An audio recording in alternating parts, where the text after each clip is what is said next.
Hello and welcome once again to The Blueprints. This is Canada's Conservative Podcast. I'm your host, Jamie Schmale, Member of Parliament for Haliburton, Kawartha Lakes, Brock, with new content for you every single Tuesday, 1:30 p.m. Eastern Time. We ask that you like, comment, subscribe, and share this program. We know there are two people in your social media network that would like to hear this message, and a great show lined up for you as well. Of course, if you can't watch or listen to this program in its entirety, right this second, download it. Listen to it on platforms like CastBox, iTunes, Google Play, and Spotify. You name it, it is out there. We are going to continue our conversation from last week when we had Larry Brock on. We now have Rachel Thomas, the one and only Member of Parliament for Lethbridge. Also, the critic for Heritage is going to talk to us today about that interference from Beijing and the ramifications of that testimony from Prime Minister Justin Trudeau's Chief of Staff, Katie Telford. Thank you so much for being on the show. Thanks, Jamie. Good to be here with you. All right, you did an awesome job, as usual, this time going after Katie Telford, asking her some pretty serious questions, and I think her most common answer was, I can't say, or it's not appropriate to say in this format. I don't think she actually answered anything, so I don't know where we go from here. Yeah, what were your thoughts on it? Let's start there. Yeah, for sure. So, I think you make a good observation, and that is, it's the classic Liberal strategy, which is to avoid or deflect.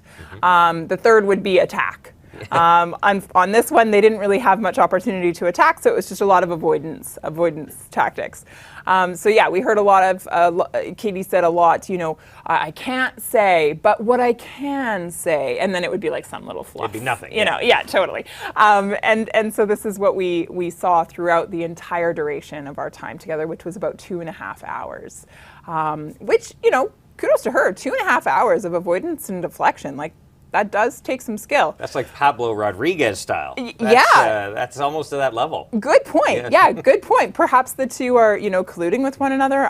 Anyways, but I think out of this committee, what we were hoping for, of course, was to get some straight answers. That wasn't. From a Liberal? Come on. Yeah, fair. Straight answer from, I don't know. You ask them what color the sky is, they'll tell you what they had for dinner last night. It's just unbelievable what but comes out one of their can mouths. hope. One can hope. One can hope, right. I guess miracles can happen.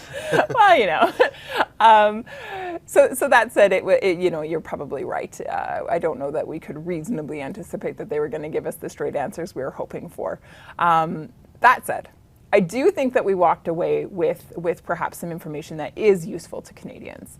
And that is, Katie made a couple of comments. One, she said that the Prime Minister reads everything that he is given. So absolutely that was everything. her comment. Absolutely everything. You can everything. imagine Justin Trudeau late at night, he's got the light on, just reading stack through after the stack after briefing notes. stack. He doesn't miss a thing. Everything. He is on top of everything.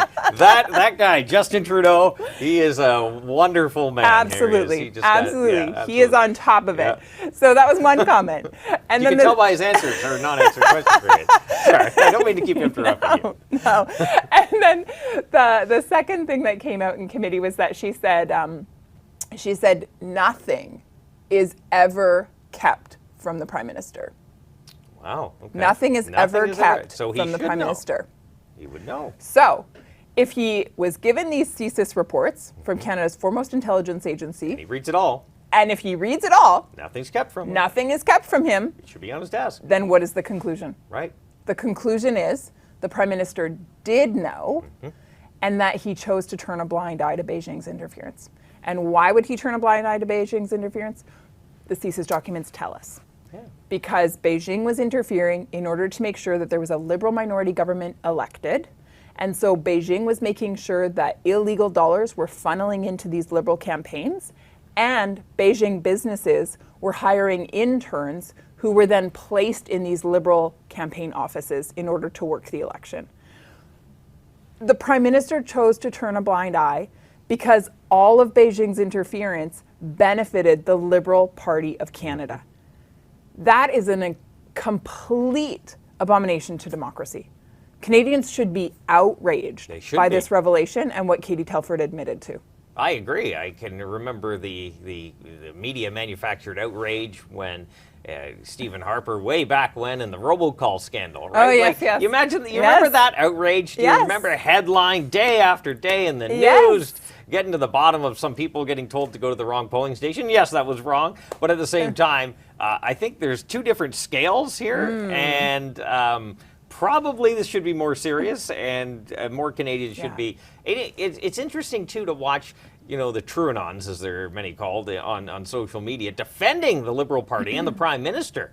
Basically, just fluffing this off is no big deal. It really is amazing to watch that twisting.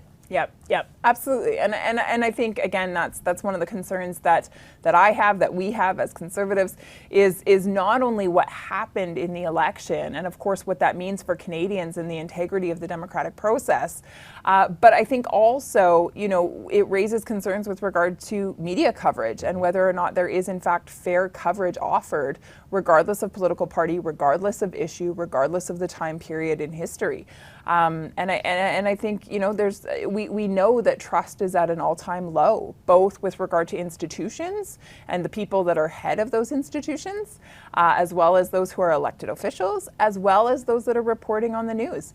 Trust is low. And the reason for that is because Canadians just don't know who's telling the truth and who's not, what's credible and what's not. And so I think to fix this, we as elected officials have a responsibility to tell the truth. We as elected officials have a responsibility to function with integrity. And I think that starts with the top, which obviously is the Prime Minister. And so he has a responsibility to come clean to Canadians and to be really honest, specifically in this case, with regard to what happened with election interference from Beijing. I think you also brought it up, our former colleague, Bob Soroya, served from 2015 to 2019 in Markham Unionville. Yeah. Very, it's in the Greater Toronto area, but heavily Chinese-Canadian population, who received a text message apparently, from the Consul General in Toronto, basically saying, you're not going to be a member of Parliament after the election. And that was after 2021, in which he lost. And unbelievable. Yeah, so I think the text message was something to the effect of, I truly wish you all the best after the election. So it was an underhanded, message to say, life's going to change for you. Yeah. So I think that's really revealing in terms of the interference that was taking place. And beyond, a text message, which I think is telling, we also have, again, we have CSIS reports that have been, given to the media and reported on, and the public has access to that now. And so I think we now have a responsibility to hold this government to account.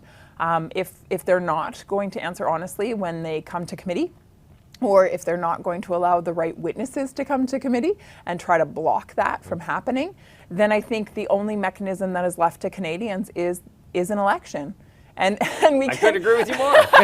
And we can only hope that it's run in a fair, democratic way. Yes. And of course, our desire for that election would be that Canadians would be very aware of the misgivings of this current government, the detriment that this current government is to the Canadian population and to our future as a nation, and that ultimately that they would vote in a new government.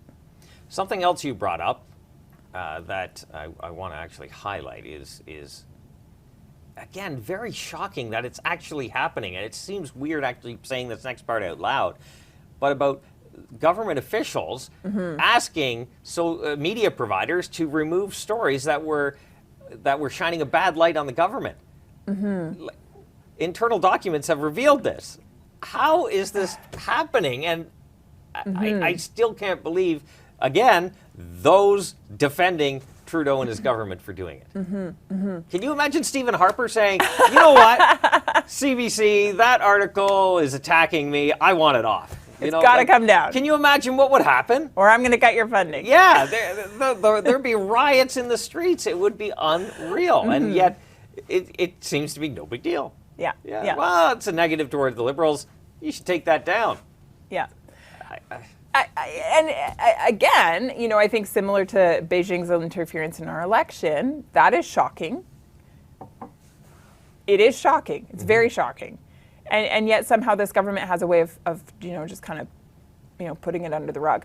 In the same way, we have government documents tabled in the House of Commons that show that this current Liberal government pressured social media companies a total of 214 times in a 24-month period. 214 That's times. incredible. Yes, to take down content. Much of that content was simply embarrassing or content that they just didn't want to be made available to the public.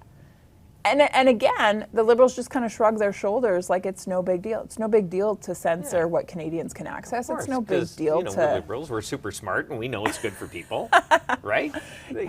They shouldn't access things that are critical. They might think negatively upon our great governance. Oh my gosh, heaven forbid. With baked-in inflation, a housing crisis, veterans with no services, 2 million case files in immigration backlog.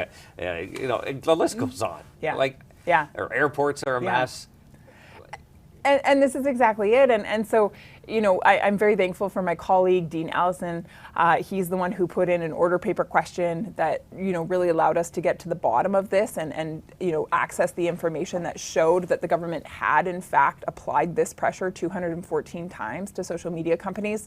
And then from there, what we did is we actually called for an emergency debate in the House of Commons because it was important to us to make sure that this issue was explored, to make sure that, we could push to bring truth forward, if at all possible.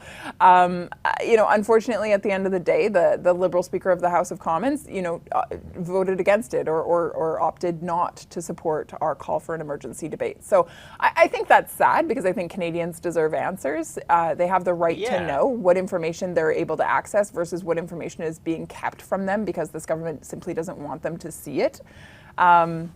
If the government is through documents and their own documents, yes, blatantly trying to get social media companies to remove content that negatively affects them. Isn't that something you see in countries that are on the verge of collapse? I'm not saying Canada is, please do not take my point wrong, but I'm just saying you don't expect to see this in Canada.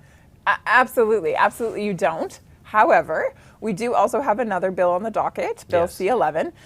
The Liberals have been very emphatic that this is the bill that they want in its current state, which has many, many, many flaws. Those flaws have been pointed out by legal experts. And those legal experts would further say that this bill, which is a censorship bill, it will control what people can see, hear, and post online. Experts have said that this bill does start to liken us to a country like China, like Iran, like Russia. These are not countries we want to be likened to. So the fact that the government, is putting Bill C-11 in place, the fact that they already have taken steps to pressure social media companies to take content down, the fact that they have Bill C-18, which will also be a form of censorship within the news realm, yikes. Right. It just speaks. So their line of, trust us, this C-11's okay, it's not regulating anything. The evidence. C-11's not even law yet. And they're already trying to apply the pressure and make sure that content online is censored. You can only imagine what they'll do once this bill is actually in place and they have legal precedents to start applying pressure and making sure that information is curated the way that they want it to be curated. Exactly. And I think even my opposition, I disagree fully with what the Liberals are doing to C-18, but I would want to see this piece of legislation repealed because I don't care what party is in power. No government, regardless of political stripe, should be able to impose their will upon the citizens that they're supposedly elected to represent. It should not be a top-down approach. It should be the people leading it, the people with their voices. Absolutely. Absolutely. And I don't care if Pierre Poilievre's prime minister or Justin Trudeau. No government should have that power. No, and that's just it. The internet is the new public square. That's right. It really should be a place where we're able to engage in the exchange of ideas, where we're able to access information, and where we're able to put information out there for others to consider. And we should be able to engage in this way that is totally nonpartisan. It shouldn't matter who's in government. That's right. It's just simply a space that is meant for Canadians to engage with Canadians. It's not the government's place to curate material and determine what can or cannot be said or seen or heard. Yeah, absolutely. You look at industries, music industry we've talked about many times, even look at the beer industry, right? Look how many craft breweries we have around the country, right? Every community's got a couple, and very unique, very different. Yes. And the government, can you imagine if the government had their hands on it, you'd probably get 2 or 3 selections, and that's about it. Like Yeah, our yeah. telecom industry. So There's a whole other conversation. that's another conversation. I don't know how much time we have for that, but the point is the same. You get innovation. You get rapid innovation when people are able to create freely with the least amount of restrictions on that creativity. Absolutely, and I think that I think that's why I'm so proud of our leader and his point, which is to say, as Prime Minister, he wants to make Canada the freest country on earth. The freest country on earth. Isn't that great? Amazing, amazing. And the reason why we should get excited about that is because we know that where there's freedom, innovation and creativity reign supreme.